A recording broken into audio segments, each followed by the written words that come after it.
Så røg stævnrøret på Brostrøm 31. Meget sjov konstruktion med træ. Masser af træ. Gammelt blødt træ i.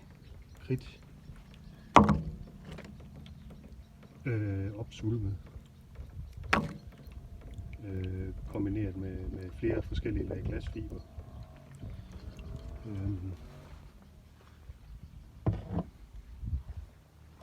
Sådan ser det ud.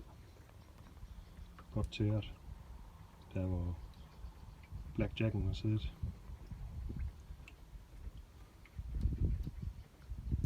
Stål. Roer der pillet af. Der har også været kridt, der har ødelagt selve området omkring, hvor det nederste rorbeslag sidder. Så det er begge sider.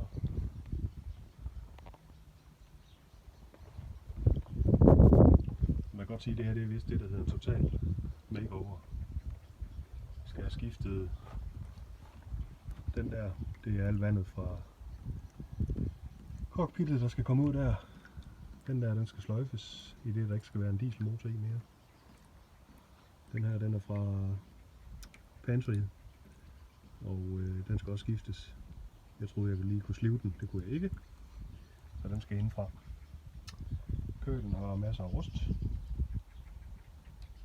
som skal slives af og lukkes med noget antirust, og så have masser af epoxy. Flere videoer senere, når jeg ligesom kommer igennem båden. God weekend.